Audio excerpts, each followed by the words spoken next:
السلام عليكم ورحمة الله وبركاته. ازيكم عاملين ايه؟ يا رب دايما بنعمة وصحة وستر.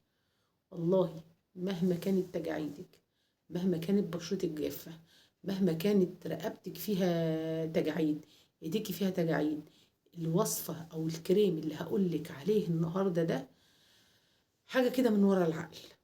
مهما كانت مشاكلك، اهم حاجة لاصحاب البشرة الجافة حلو جدا جدا جدا. خدي بالك من التركات اللي هقولها النهاردة. تمام، يلا بينا. هتجيبي لي معلقه من الكبيره بتاعه الطعام دي فازلين، وعليها معلقه زيت زيتون في حمام ميه. يعني هتحطيهم في حاجه وتحطيهم ايه في حمام ميه يسيحوا. تمام تمام. وبعدين نجيب 3 معالق ميه دافيه كبار ونقلبهم عليهم. وبعدين نجيب ايه بقى يا ست البنات؟ معلقه ممسوحه رز مطحون، ومعلقة صغيرة لبان ذكر مطحون ناعم ناعم ناعم ناعم ناعم ناعم. تمام كده.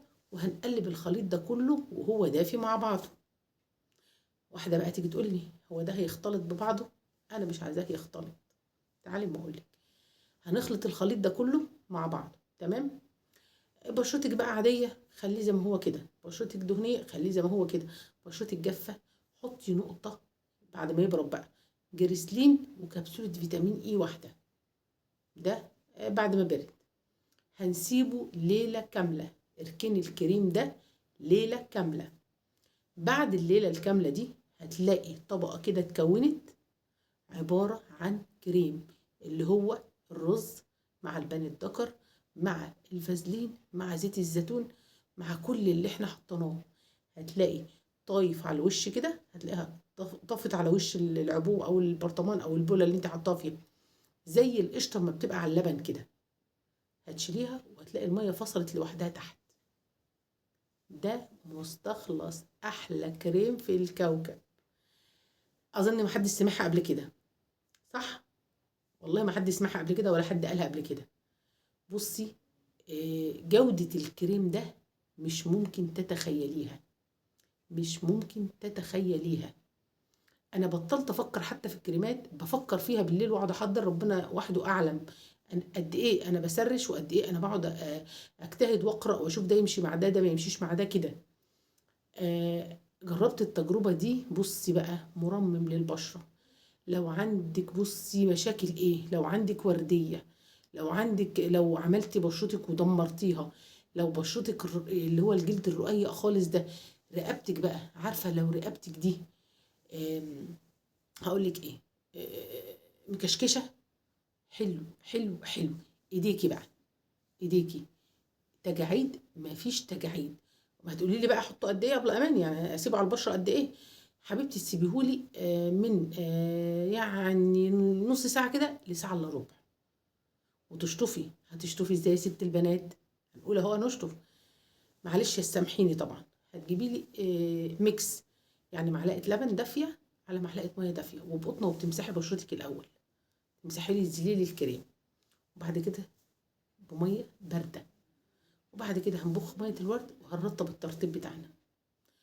عايزه احلف كل الحلفانات اللي في الدنيا ان انتي لو عملتي الوصفه دي بشرتك هتتحول من تالت استخدام تقريبا، من تالت استخدام. خلاصه الخلاصه الخلاصه، انا جربتها وحلوه وجايبه معايا نتيجه حلوه للايدين بقى وللوش وي وي وي وي.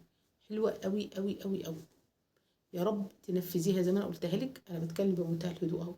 يا رب تنفذيها زي ما انا قلتها لك. ويا رب يا رب اشوفكم كلكم زي ما انتوا عايزين، ويا رب يا رب يحقق لكم كل امانيكم. ميرسي جدا جدا جدا لكل الناس اللي بتدعمني وبتقول لي كلمه حلوه.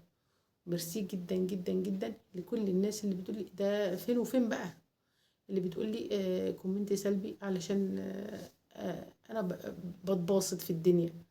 عايزين نعقدها وعايزيني قريب قوي هقول لكم على حاجه مهمه قوي. عايزيني اعمل اعلان لحاجات يعني ما تخشش العقل.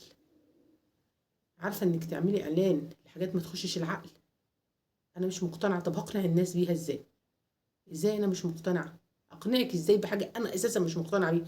لساني مش موافق ويتكلم ومخي رافض الفكره اساسا. خلينا كل حاجه تبقى في وقتها. جربي. اعملي سبسكرايب للقناه، انا عايزه القناه تبقى مليونيه بذمكم، ما استاهلش ان قناتي تبقى مليونيه. كل سنه وانتم طيبين وبخير، وربنا يعود عليكم الايام بخير. ويلا نشوف الفيديو اللي بعد ده. قنبله قنبله. هتسمعوا دلوقتي انا عندي في المطبخ المخترع الصغير، هتسمعوا دلوقتي الفرقعه.